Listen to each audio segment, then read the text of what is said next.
Hello, I'm Akash and I'm here to present the indicLP Python package. This was developed by Adityan and me as part of the PyTorch Annual Hackathon 2021. As the name suggests, indicLP is used to perform NLP tasks on Indian languages like Hindi and Tamil. The objective of this project is to make the world of AI a more inclusive space by making it accessible to people who do not speak English or adjacent languages. Let me now give you a walkthrough to some of the functionalities that we have implemented in the first iteration. Let's first go through text normalizer. Here we have a string which contains 3 sentences. So initially we are just splitting the sentence, splitting it based on sentences using regular expression. Next we are going to use the tokenizer method in text normalizer class, which is going to tokenize each and every word. We have an option on whether the tokenized word should be a stems. Stems essentially means the root of the word, or it could be the total whole word itself. Once we have stemmed the words, we can use the remove stop word method to remove the stop words which do not contribute to the meaning of the sentence and are there for grammatical purposes. Here is the final output. Namaste is going to be converted to namas, which is the root form of the word. Aap kaise ho, which essentially means how are you, is not really contributing to the conversation and is usually used as a greeting or a conversation starter, and therefore the stop words, it's completely made up of stop words and therefore it's removed.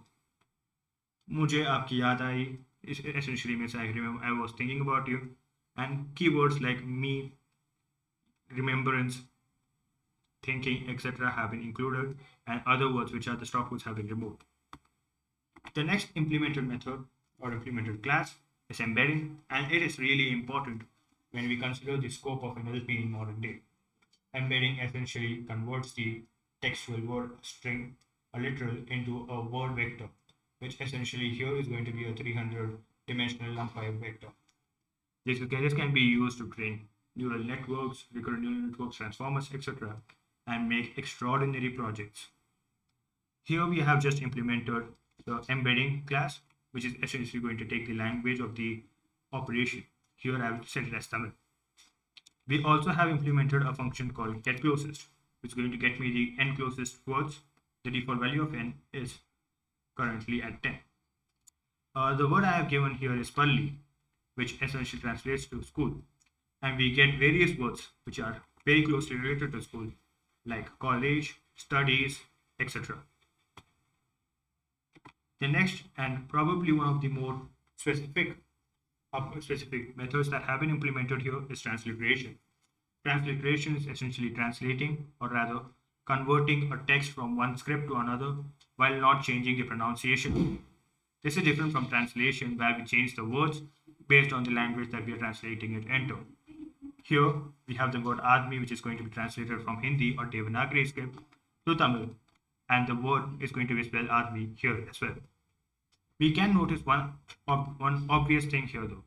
Transliteration through convert and revert is lossful. It is going to not give the same output each and every time. The last method last class that we had implemented, and which I'm really proud of, is Dataset. Here we have collected a bunch of openly available dataset and corpuses and used them to make it easier for developers and researchers to work on their innovative models. Datasets gets the dataset from Kaggle, GitHub, etc. The example here we have Pondiyin Selvan, which is a novel in Tamil. Here it is going to be downloaded from Kaggle, and we have an option for combine, where each and every text file within it is going to be combined into a complete file. We also have provided an util class named sentence iterator, which can be used to iterate over the text file one sentence at a time. The delimiter here used is /n because /n has been used in the text itself, and therefore slash is being converted into // to represent the ASCII values. I hope you enjoyed going through some of the features that we have implemented. Let me just brief the functionalities of indicLP one last time. It is built on top of Unicode to support the various specific characters in Hindi, Tamil, and other Indian languages. We have implemented a wide range of functionalities like tokenization, stemming, stop word removal, embedding, getting the closest words, transliteration, etc. Word embedding is something that we have focused everyone, and each and every language has around 50,000 words in vocabulary which it can access to. These are not 50,000 words which are similar to each other, but rather each one is a stem. So it probably accounts for a wide range of words instead. The design has been made intuitive, so any developer who has an understanding of OOPs can easily understand the implementation of the indicLP Python package and get started. We are looking to constantly develop this package further by adding more and more functionalities and making it truly what indicLP should be, a single stop for all the Indian languages like Bengali, Malayalam, etc. We have also made sure indicLP stands by the open source principle by giving it an MIT license so that anyone who is looking to develop their project can do so using indicLP. Thank you so much for listening, and I hope you enjoyed it.